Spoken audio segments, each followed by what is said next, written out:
नमस्कार दोस्तों, ये आरएएस का प्रीवियस ईयर पेपर है 2018 का। तो इसके हम लोग 50 क्वेश्चन कंप्लीट कर चुके थे। 51 से स्टार्ट करना है। तो क्या है, कॉलम 1 और कॉलम 2 में सम्मिलित करना है। द्राक्षा शर्करा, फल शर्करा, दुग्ध शर्करा, चीनी, स्टीविया मिलान करना है। फ्रक्टोज, सुक्रोज प्राकृतिक स्वीटनर और चीनी और स्टीविया। तो इसमें बताना है। तो द्राक्षा शर्करा किसको कहते हैं? ये तो ग्लूकोज होता है, ठीक है। और फल शर्करा, फल शर्करा क्या होगा? फ्रक्टोज होगा। इसके बाद दुग्ध शर्करा क्या होगा? लैक्टोज होगा। और डी चीनी, चीनी क्या होता है? चीनी होता है सुक्रोज। और स्टीविया, स्टीविया क्या है? प्राकृतिक स्वीटनर, ठीक है। तो इसका आंसर कौन सा हो जाएगा? सी हो जाएगा, ठीक है। नेक्स्ट है, मानवों में गुणसूत्र संख्या 21 त्रिगुण सूत्रता उत्तरदायी है। किसके लिए? डाउन सिंड्रोम के लिए है, ठीक है। डाउन सिंड्रोम एक आनुवांशिक या क्रोमोसोम जनित विकार है। डाउन सिंड्रोम में 21वीं जोड़ी के गुणसूत्र 2 की जगह 3 होते हैं। इस प्रकार ऐसे व्यक्तियों में गुणसूत्रों की संख्या कितनी होती है? 47, ठीक है। बाकी ये इतना नहीं करना है। 53, डीएनए फिंगर प्रिंटिंग का आधार है। तो क्या है? डीएनए बहुरूपता। तो क्या हो जाएगा? इसका डी हो जाएगा, ठीक है। डीएनए बहुरूपता हो जाएगा, ठीक है। नेक्स्ट है, अच्छा, डीएनए फिंगरप्रिंटिंग तकनीक का उपयोग आपराधिक मामलों की गुत्थियां सुलझाने के लिए किया जाता है। इसके साथ ही मातृत्व, पितृत्व एवं व्यक्तिगत पहचान को निर्धारित करने के लिए इसका प्रयोग होता है। डीएनए फिंगरप्रिंटिंग का आधार डीएनए बहुरूपता है, ठीक है। डीएनए बहुरूपता की आनुवंशिकता के आधार पर विभिन्नता कहलाते हैं। नेक्स्ट है 54, राष्ट्रीय बीजीय मसाला अनुसंधान केंद्र स्थित है। बीजीय मसाला अनुसंधान केंद्र ये डुमाड़ा अजमेर में है। कहाँ पे? डुमाड़ा अजमेर में राष्ट्रीय बीजीय मसाला अनुसंधान केंद्र। और नवी पंचवर्षीय योजना के अंतर्गत 22 अप्रैल 2000 में राजस्थान के अजमेर जिले में, ठीक है। 55, निम्नलिखित में से कौन सा कथन कंपोस्ट के संदर्भ में सही नहीं है? तो इसमें जैव निम्नीकरण कचरे का अपघटन गड्ढे में होता है, हाँ। इसमें कार्बनिक पदार्थ तथा पोषक तत्व अधिक मात्रा में होते हैं। गड्ढों में अपशिष्ट पदार्थों की निम्नीकरण प्रक्रिया को केचुए धीमा कर देते हैं। नहीं, केचुए तो तेज करते हैं ना। निम्नीकृत होने वाले पदार्थों में कृषि अपशिष्ट पदार्थ जैसे पशुओं का मलमूत्र, सब्जियों के अपशिष्ट आदि होते हैं, ठीक है। तो सी गलत हो जाएगा, बाकी सभी सही है, ठीक है। नेक्स्ट है, कंप्यूटर की मशीनी भाषा आधारित है। तो बूलिय बीजगणित पर या बाइनरी नंबर सिस्टम पर काम करता है कंप्यूटर, और जो 0 से 1 पर आधारित होती है। डिजिटल सर्किट का विचालन करने के लिए इसको क्या? बूलियन बीजगणित कहते हैं। और आविष्कार जॉर्ज बूले ने किया था। तो सी हो जाएगा इसका आंसर। नेक्स्ट है, ब्लूटूथ और वाईफाई में से कौन सा अंतर सही है? बताना है। ब्लूटूथ 2.4 गीगाहर्ट्ज रेडियो आवृत्ति पट्ट युक्त प्रयुक्त करता है, जबकि वाईफाई 2.4 गीगाहर्ट्ज से 5 गीगाहर्ट्ज आवृत्ति पट्ट प्रयुक्त करता है। ब्लूटूथ केबल बेतार स्थानीय क्षेत्रीय जाल डब्लू लैन के लिए प्रयुक्त होता है, जबकि वाईफाई केबल बेतार प्रस्तुत क्षेत्रीय जाल के लिए प्रयुक्त होता है। ब्लूटूथ प्रौद्योगिकी प्रयोग कर रहे दो उपकरणों के बीच जब सूचना अच्छा, इसमें फर्स्ट ही सही होगा, ठीक है, कि ब्लूटूथ 2.4 गीगाहर्ट्ज से रेडियो आवृत्ति पट्ट प्रयुक्त करता है। पट्ट मतलब वही बैंड होता है, ठीक है। रेडियो फ्रिक्वेंसी बैंड 2.4 की करता है, और जबकि वाईफाई जो है 2.4 गीगाहर्ट्ज से 5 गीगाहर्ट्ज तक फ्रिक्वेंसी बैंड होती है इसकी, ठीक है। नेक्स्ट है, Bharat Electronics Limited BEL ISRO के सहयोग से बनाता है। क्या बनाता है? गैलियम आर्सेनाइड सौर सेल, ठीक है। GaAs गैलियम आर्सेनाइड, ठीक है। इसके कारण क्या होता है? अर्धचालक का प्रयोग होता है, इस कारण क्षमता बढ़ जाती है। नेक्स्ट है 59, इसरो के केंद्र और स्थान मिलान करना है। तो विक्रम साराभाई अंतरिक्ष, अच्छा बताना है कौन सा युग्म सुमेलित है। विक्रम साराभाई अंतरिक्ष केंद्र त्रिवेंद्रम केरल, तो बिल्कुल सही है, पहले ही बनाया गया था। UR राव उपग्रह केंद्र बेंगलोर, सही है। राष्ट्रीय सुदूर संवेदन केंद्र देहरादून, ये गलत है, ठीक है। और भारतीय सुदूर संवेदन संस्थान हैदराबाद तेलंगाना। तो अच्छा, ये राष्ट्रीय सुदूर संवेदन था, ये भारतीय सुदूर संवेदन, तो ये अपोजिट है। राष्ट्रीय सुदूर संवेदन केंद्र जो है वो हैदराबाद में है, तेलंगाना में, और भारतीय सुदूर संवेदन संस्थान जो है वो देहरादून में है, ठीक है। URSC है जो, वो कहाँ पे है? हैदराबाद में। और IIRS कहाँ पे है? देहरादून में। ठीक है। भारत का पहला दृश्य सीमा से परे VBR, हवा से हवा में मार करने वाला स्वदेशी अविकल्पित एवं DRDO द्वारा विकसित प्रक्षेपास्त्र है। कौन सा है? अस्त्र है। ठीक है, C हो जाएगा इसका। ये करंट से रिलेटेड हो गए हैं कुछ क्वेश्चन।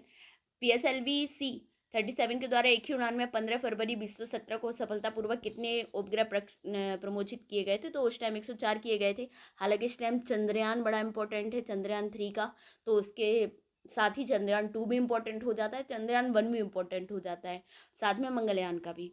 ठीक है, तो हो सकता है कोई क्वेश्चन आ जाए इस पर। ठीक है। 62, एक कण जिसकी कम से कम एक बीमा 10⁻⁻7 मीटर से कम हो कहलाता है, क्या कहलाता है? नैनो पार्टिकल होता है। ठीक है। नैनो तकनीक या नैनो प्रौद्योगिकी व्यवहारिक विज्ञान के क्षेत्र में 10⁻⁹ मीटर स्केल में प्रयुक्त अध्ययन की जाने वाली सभी तकनीकों और संबंधित विज्ञान का समूह है। अर्थात एक कण जिसकी कम से कम एक बीमा 10⁻⁷ मीटर से कम हो नैनो पार्टिकल कहलाता है। ठीक है। किस अंतरिक्ष एजेंसी ने हाल ही में उपग्रह को ले जाने वाले विश्व के सबसे छोटे रॉकेट का सफल प्रक्षेपण किया है? तो जाक्सा। जाक्सा कहाँ की है? जापान की है। नेक्स्ट है, जैव विविधता मापने के गणितीय सूचकांकों में से कौन सा एक स्थानीय स्तर पर किसी समुदाय आवासीय क्षेत्र में माध्य प्रजाति विविधता को दर्शाता है? तो अल्फा सूचकांक दर्शाता है। ठीक है। अल्फा सूचकांक क्या कहता है? एक स्थानीय स्तर पर विविधता दर्शाता है। नेक्स्ट है, अच्छा, और जो बीटा होता है वो 2 उसमें दर्शाता है, वो गामा पूरे उसमें 3 में। ठीक है, बहुत सारे में आपस में। देखो इसमें लिखा है, जबकि बीटा सूचकांक विविधता किसी क्षेत्र विशेष में उपस्थित प्रजातियों की संरचनात्मक विविधता को दर्शाता है। गामा के अंतर्गत किसी विशेष क्षेत्र में उपस्थित प्रजातियों में मध्य होने वाली अंतःक्रिया का अध्ययन किया जाता है। ठीक है। भारत में संरक्षित क्षेत्र और 2018 में जो संख्या थी उसका बता रहा है। तो सामुदायिक रिजर्व ये 544 थे। कंजर्वेशन, अच्छा, कंजर्वेशन रिजर्व, राष्ट्रीय पार्क और वन्य जीव अभ्यारण्य। तो राष्ट्रीय पार्क तो अब शायद 105 हो गए हैं, ये कंफर्म करना पड़ेगा। ठीक है। और वन्य जीव अभ्यारण्य जो है, वन्य जीव अभ्यारण्य कितने हो जाएंगे?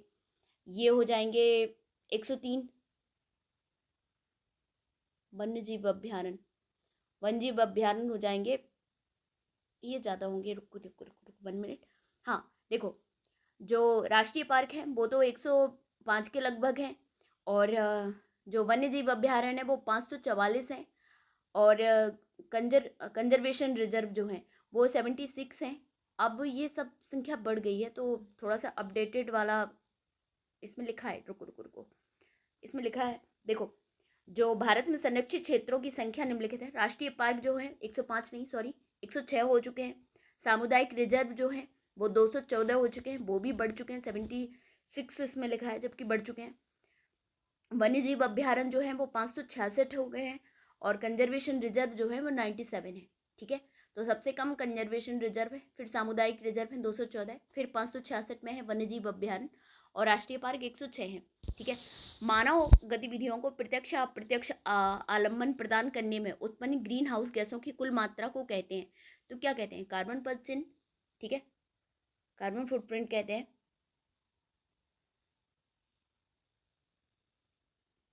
व्यक्ति या उत्पाद द्वारा किया गया कुल कार्बन उत्सर्जन होता है। ठीक है। 67 है, अम्ल वर्षा के लिए निम्नलिखित में से कौन से पर्यावरणीय प्रदूषक उत्तरदायी होते हैं? तो नाइट्रस ऑक्साइड और सल्फर डाइऑक्साइड होता है। ठीक है, नाइट्रोजन और सल्फर का होता है। ठीक है। नेक्स्ट है, गैर वन क्षेत्र में विकसित किए गए निम्नलिखित में से कौन से पादप को भारतीय वन अधिनियम 2017 में वृक्षों की परिभाषा में विलोपित किया गया है? तो बांस को कर दिया गया है। ठीक है,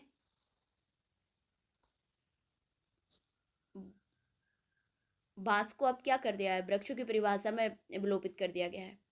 ठीक है। उल्लेखनीय है कि यह बिल 18 दिसंबर को लोकसभा में पेश किया गया था। इस अधिनियम में बांस शब्द को हटाने के लिए पेड़ की परिभाषा में संशोधन किया गया था। ठीक है। नेक्स्ट है, विजयदान देथा के बारे में अधोलिखित कथनों पर विचार करना है। विजयदान देथा राजस्थान के प्रसिद्ध कवि प्रसिद्ध लेखक थे जिनकी कहानी चरणदास चोर नामक नाटक के रूप में रूपांतरित की गई? तो सही है, विजयनाथ देठा रूपायण संस्थान के सह संस्थापक थे। तो ये दोनों सही हैं, ठीक है। चरणदास चोर नाटक था इनका, विजयनाथ देठा का, ठीक है। राजस्थानी और हिंदी भाषा के प्रसिद्ध लेखक हैं ये। जोधपुर में जन्म हुआ था। लोक कथाओं की पहचान और आधुनिक स्वरूप में अहम भूमिका निभाई है इन्होंने। और इनकी प्रमुख कृतियाँ क्या क्या हैं? बाबू के 3 हत्यारे, और बातारी फुलवारी, अनोखा पेड़, चौधराइन की चतुराई, सपन प्रिया, और मेरा दर्द न जाने कोई, महामिलन, प्रिय मृणाल। इनकी लिखी कुछ कहानियों में दुविधा और परिणीति जैसी फिल्में बन चुकी हैं, ठीक है। अच्छा, इसी में दुविधा जो है, इसी को पहेली जो फिल्म बनाई गई थी, इसी पर बनाई गई थी। अच्छा, ठीक है, ठीक है। अच्छा, साहित्य से नाम हुआ था। चलो, नेक्स्ट है क्रांतिकारी जिसे महंत प्यारेलाल हत्याकांड में सजा मिली थी। तो केसरी सिंह बारहट जो है, इन्हें मिली थी महंत प्यारेलाल हत्याकांड में सजा, ठीक है। 21 मार्च 1914 को गिरफ्तार किया गया और 20 साल के आजीवन कारावास की सजा हुई थी इन्हें। भारत के संविधान के अनुच्छेद 71 है। भारत के संविधान के अनुच्छेद 368(2) के उपबंधों के तहत यदि कोई विधेयक भारत की संसद द्वारा पारित होने के पश्चात राजस्थान विधानसभा के पास संकल्प द्वारा अनुसमर्थन के लिए आता है तो विधानसभा संकल्प पारित कर सकती है। हाँ, विधानसभा संकल्प अस्वीकार कर सकती है। हाँ, ऐसे संकल्प में कोई संशोधन प्रस्तावित नहीं किया जा सकता। तो तीनों सही है, ठीक है। 368 में 8 के तहत 362 में संशोधन की प्रक्रिया को स्पष्ट किया गया है, ठीक है। नेक्स्ट है किसी विधेयक पर संवैधानिक उपबंध के तहत राज्यपाल की सिफारिश अपेक्षित थी, ठीक है, किंतु बिना राज्यपाल की सिफारिश से राजस्थान विधानसभा में पुरा स्थापित किया गया और उसने पारित करके राज्यपाल को भेज दिया। अब जहां राज्यपाल अनुमति देता है तो वह अधिनियम अविधिमान्य नहीं होगा। सेकंड, राज्यपाल संवैधानिक प्रावधानों के अतिक्रमण के आधार पर अनुमति देने से इनकार कर सकता है। राज्यपाल ऐसे विधेयक को राष्ट्रपति की अनुमति के लिए भेज देगा। यदि राज्यपाल या राष्ट्रपति अनुमति दे तो नहीं, पहले ही होगा। जहां राज्यपाल अनुमति देता है तो वह अधिनियम अविधिमान्य नहीं होगा। किसी भी ऐसे विधेयक पर जिस पर संवैधानिक उपबंध के तहत राज्यपाल की सिफारिश अपेक्षित थी किंतु बिना राज्यपाल की सिफारिश उसे राज्यसभा विधानसभा में पुनः स्थापित किया गया और उसे पारित करके राज्यपाल को भेज दिया गया, तब यदि राज्यपाल अनुमति देता है तो वह अधिनियम अविधिमान्य नहीं होगा। नेक्स्ट है राजस्थान के पूर्व मध्यकालीन राज्यों में नैमित्तिक पद नाम का प्रयोग किया जाता था। किस चीज के लिए किया जाता था? राजकीय जो ज्योतिष होता ना, उसके लिए किया जाता था। क्या किया जाता था? नैमित्तिक पदनाम यूज किया जाता था। देसी रियासत जो 25 मार्च 1948 को गठित संयुक्त राजस्थान का हिस्सा नहीं थी। तो कौन सा हिस्सा नहीं थी? उदयपुर नहीं था, ठीक है, संयुक्त राजस्थान में। बाकी बूंदी, प्रतापगढ़ और शाहपुरा इसी में शामिल थे। मंदिर और जिला मिलाना है तो कामेश्वर महादेव, शीतलेश्वर, पीपला माता, नीलकंठ। तो इसमें जो कामेश्वर महादेव हैं वो है पाली में, शीतलेश्वर जो है वो है झालावाड़ में, पीपला माता जो है वो जोधपुर में है और नीलकंठ जो है वो अलवर में है, ठीक है। तो क्या हो जाएगा? बी सही हो जाएगा इसका आंसर।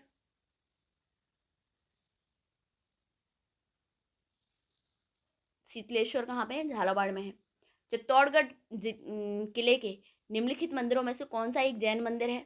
तो साध्वी देवरी जो है वो जैन मंदिर है, ठीक है, ठीक है। इसके अच्छा, दिगंबर जैन मंदिर, मीराबाई के मंदिर, चंद्र प्रभु जनाल्या मंदिर जैन कला की अद्भुत अभिव्यक्तियां हैं, ठीक है। और निम्नलिखित में से कौन सा चित्रकार अलवर शैली की चित्रकला से संबंधित नहीं है? तो नानक राम जो है वो नहीं है। बाकी जमुना दास, बक्सा राम, नंद राम, ये तीनों हैं। ठीक है। अलवर शैली जयपुर शैली और मुगल शैली की मिश्रित शैली है। इस शैली के विशिष्ट विषय है राजपूती वैभव, विलासिता, रामलीला, शिवलीला, गणिकाओं या वैश्याओं का जीवन आदि। इस शैली में नर्तकियों के थिरकन से युक्त चित्र अधिकता में चित्रांतर हैं। मुख्य रूप से चित्रण कार्य स्क्रॉल व हाथी दांत की पट्टियों पर हुआ है। इस शैली के प्रमुख चित्रकार हैं गुलाम अली, जमुना दास, बलदेव, सालिग्राम, छोटे राम, नंदराम, बक्साराम। ठीक है। जबकि जो नानक राम है वो किशनगढ़ शैली से है। तो इससे हम लोग पहचान सकते हैं कि नानक राम किशनगढ़ शैली से हैं। नेक्स्ट है सुमेलित नहीं है, बताना है रचना और लेखक। बोल भारमाली। तो बोल भारमाली के लेखक कौन है? यादवेंद्र शर्मा नहीं है, सत्य प्रकाश जोशी हैं। कौन है बोल भारमाली के? सत्य प्रकाश जोशी, सत्य बोल। ठीक है। पागी, पागी का चंद्र प्रकाश देवल है। पागी के कोडमदे के मेघराज मुकुल हैं और पगफेरों की मणि मधुरकुर हैं। ठीक है। तो ये हो जाएगा। गवरी देवी किस गायन शैली से संबद्ध थी? तो ये मांड से संबंधित थी। गवरी देवी जो थी राजस्थान की प्रसिद्ध लोक गायिका थी। 1988 में तक था इनका पूरा। इन्होंने राष्ट्रीय एवं अंतर्राष्ट्रीय स्तर पर मांड गायकी का जादू बिखेरा। अपनी खनकदार गायकी से गवरी देवी ने देश दुनिया में अपनी पहचान बनाई। गवरी देवी को मरु कोकिला के नाम से प्रसिद्धि प्राप्त है। तो मरु कोकिला कौन है? गवरी देवी। मांड गायकी के अतिरिक्त गवरी देवी ठुमरी, भजन, गजल गायन भी करती थी। ठीक है। 80 है जिले पर्वत, जालौर, जयपुर, अलवर, सीकर। तो इसमें बताना है कि कौन कौन सा कहाँ पे है। तो जालौर में है झारोला। ठीक है। जयपुर में कौन सा है? बरबाड़ा। अलवर में कौन सा है? अलवर में भानगढ़। और सीकर में रघुनाथगढ़। ठीक है। तो ए सही हो जाएगा इसका। क्या है? जालौर झालोरा, जयपुर बरबाड़ा, अलवर भानगढ़ और सीकर रघुनाथगढ़। नेक्स्ट है राजस्थान में विंध्यन पर्वत श्रेणियों का विस्तार है। कहाँ पे? मुकुंदरा पहाड़ियाँ। ये विंध्यन पर्वत श्रेणियों का विस्तार है। विंध्याचल पर्वत श्रृंखला भारत के पश्चिम मध्य में स्थित प्राचीन गोलाकार पर्वतों की श्रृंखला है जो भारत उपखंड को उत्तरी भारत व दक्षिणी भारत में बांटती है। श्रृंखला का विस्तार गुजरात, राजस्थान व मध्य प्रदेश की सीमाओं के नजदीक है। नेक्स्ट है मुख्य सिंचाई परियोजना और लाभान्वित जिले बताना है। सिद्धमुख परियोजना कहाँ पे है? नर्मदा परियोजना, जवाई परियोजना, जाखम परियोजना। ठीक है। तो सिद्धमुख परियोजना ये हनुमानगढ़ और चुरू में है, सिद्ध हनुमान। ठीक है। नर्मदा परियोजना तो जालौर और बाड़मेर में लास्ट में ही होगी ये। ठीक है। राजस्थान की साइड होगी। और जवाई परियोजना कहाँ पे है? ये उदयपुर और प्रतापगढ़ हो जाएगी। और जाखम परियोजना जालौर, पाली और नहीं सॉरी ये गलत हो गया। जो जवाई परियोजना है ये हो जाएगी जालौर, पाली और जोधपुर में। और जाखम जो है वो है उदयपुर और प्रतापगढ़। ठीक है। तो फिर से देख लेते हैं अगर कंफ्यूज हो गए हैं। सिद्ध हनुमानगढ़ और चुरू। नर्मदा परियोजना जालौर और बाड़मेर। जवाई परियोजना है जालौर, पाली और जोधपुर। ठीक है। और जाखम परियोजना है उदयपुर और प्रतापगढ़। ठीक है। नेक्स्ट राजस्थान में मई जून महीनों में उत्पन्न होने वाली धूल भरी आंधियों के लिए उत्तरदायी है। तो क्या उत्तरदायी है? कुछ स्थानों पर संवहनीय धाराओं की उत्पत्ति। हाँ। अरावली पहाड़ियाँ दक्षिण पश्चिम हवाओं के समानांतर हैं। अति तीव्रगामी पूर्वी हवाओं की उत्पत्ति। तो केवल ए है।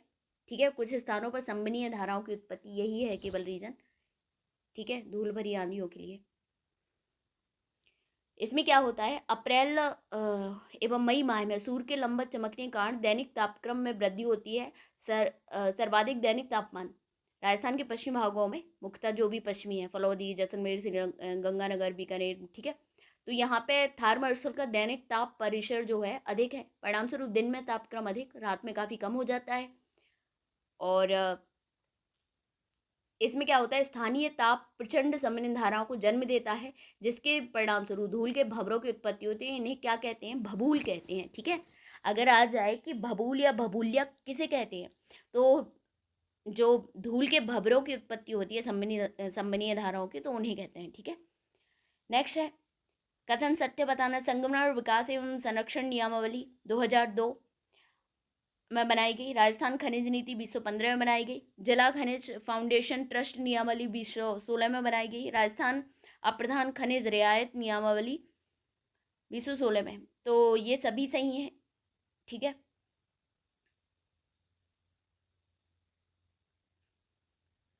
नेक्स्ट है 85, निम्नलिखित में से कौन से खनिजों का राजस्थान लगभग अकेला उत्पादक राज्य है? तो किसका है? सीसा एवं जस्ता अयस्क, ठीक है, और बोलोस्टोनाइट का भी है और सेलेनाइट का है। ताम्रस्क का नहीं है, तांबा और भी जगह मिलता है, लेकिन सीसा एवं जस्ता अयस्क और बोलोस्टोनाइट और सेलेनाइट ये राजस्थान में ही होते हैं, ठीक है। और राजस्थान को खनिजों का अजायब घर कहा जाता है, ठीक है। खनिजों के मामले में भी समृद्ध है ये संस्कृति के साथ साथ। और ताम्रस्क में राजस्थान का दूसरा स्थान है, मध्य प्रदेश पहले पे है।